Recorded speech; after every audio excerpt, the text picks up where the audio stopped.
আসসালামু আলাইকুম। সবাইকে পাইথনের পক্ষ থেকে জানাই স্বাগতম। আমরা পাইথন লার্নিং ক্লাস 1 এ আছি। আজকে আমরা বেসিক পাইথন ক্লাস 1 অর্থাৎ ইন্ট্রোডাকশন দেখব।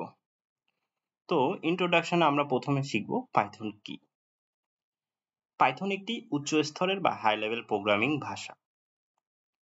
1991 সালে গুইডো ভ্যান রোসেম এটি তৈরি করেন। এটি খুবই বোধগম্য, সহজ এবং এর সিনট্যাক্স খুবই ইজি। আপনারা সহজে এই পাইথন কোড শিখতে পারবেন যদি আমার সাথে ফুল কোর্স জুড়ে থাকেন। কোন কোন ক্ষেত্রে আসলে এই পাইথন ইউজ হয়? ওয়েব ডেভেলপমেন্টের ক্ষেত্রে, ডেটা অ্যানালাইসিসের ক্ষেত্রে, মেশিন লার্নিং এর ক্ষেত্রে এবং অটোমেশনের ক্ষেত্রে। ওয়েব ডেভেলপমেন্ট বলতে ধরেন এখনকার যুগে যে রেসপন্সিভ যে ই-কমার্স সাইট গুলো আছে, বিজনেস সাইট গুলো আছে, ড্যাশবোর্ড গুলো আছে, এগুলো বেশিরভাগই পাইথন দিয়ে ডেভেলপ করা হচ্ছে, কারণ এটা খুব ইউজার ফ্রেন্ডলি এবং খুব ইজিতে আমরা এগুলাকে রান করতে পারি বা ভিজুয়ালাইজ করতে পারি এবং এটা লোডিং টাইমটা খুবই কম। দেখা যায় অন্যান্য প্রোগ্রামিং এর ক্ষেত্রে লোডিংটা বেশি আসবে, বাট পাইথন দিয়ে যদি আপনি প্রোগ্রামিং করেন দেখবেন লোডিংটা খুব কম আসবে এবং ইউজার ফ্রেন্ডলি এবং ডাটা রিড রাইট খুব ইজিতে করতে পারবেন। ডেটা অ্যানালাইসিসের ক্ষেত্রেও পাইথনের বেশ দক্ষতা রয়েছে। মেশিন লার্নিং এবং অটোমেশনের ক্ষেত্রে এখন পাইথন ইউজ হচ্ছে। কেন পাইথন শেখা উচিত? এটা সহজ, প্রচুর লাইব্রেরি এবং কমিউনিটি সাপোর্ট পাবেন। কোনো চিন্তার প্রয়োজন নাই যে আপনি একটা জায়গায় সে আগের দিনের মতো বসে থাকবেন, এমন না। আপনার একটা প্রবলেম হইলে এখন বিভিন্ন প্ল্যাটফর্ম আছে, চ্যাট জিপিটি আছে, জিমিনি আছে, কোপাইলট আছে এবং বিভিন্ন গুগল আছে এবং কমিউনিটি সাপোর্ট পাবেন বিভিন্ন, এবং পাইথনের নিজস্ব সাপোর্টও আছে। চাকরির বাজারে এই পাইথনের উচ্চ চাহিদা আছে, বহুমুখী ব্যবহার যোগ্যতা আছে। পাইথন শিখে শুধু যে এক ক্ষেত্রে ইউজ করতে পারবেন তা না, এমনকি এখন এক্সেলের ভিতরেও পাইথন কোড ইউজ করা যায় এবং যে কোনো ক্ষেত্রে আপনি এখন পাইথনকে ব্যবহার করতে পারবেন। ইআরপি সিস্টেমেও এখন পাইথন ব্যবহার করা হচ্ছে। Python installation.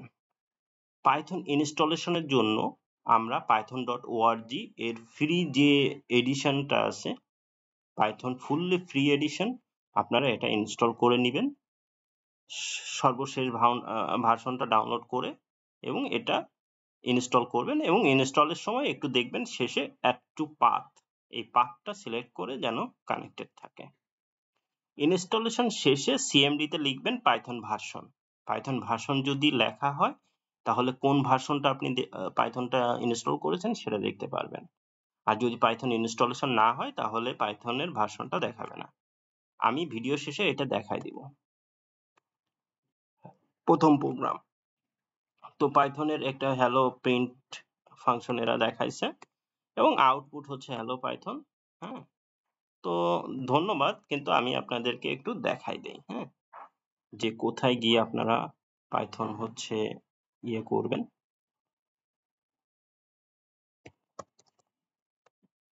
ডাউনলোড করবেন, এরকম পাইথন ডাউনলোড লিখলেই দেখবেন পাইথনের নিজস্ব ইয়েটা পেয়ে যাবেন। এই যে ডাউনলোড পাইথন ইনস্টলেশন ম্যানেজার, এটা ডাউনলোড করবেন।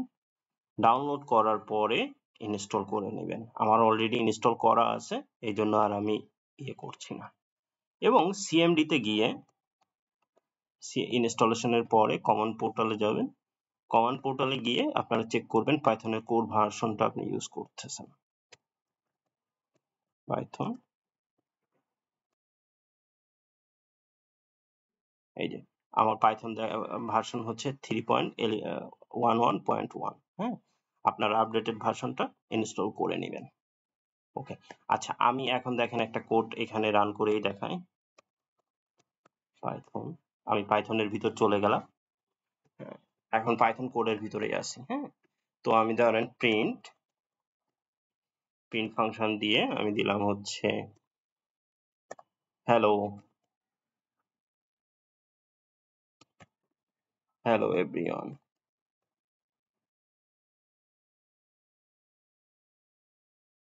দেখেন এই যে আমার রান দেখাচ্ছে এভরিওয়ান। আমি ধরেন একটা ভেরিয়েবল নিলাম a is equal to 5,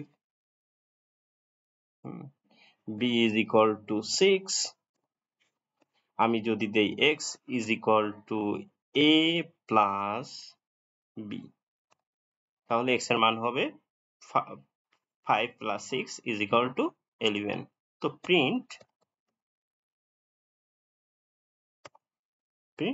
x, দেখেন 11 শোয়।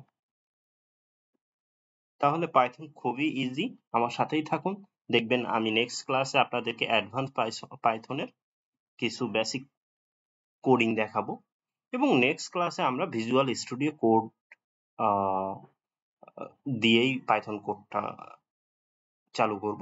আপনারা যেটা করবেন প্রিপারেশনের জন্য ভিজুয়াল স্টুডিও কোডটা, এই যে ভিজুয়াল স্টুডিও কোডটা ডাউনলোড করে ইনস্টল করে নেবেন।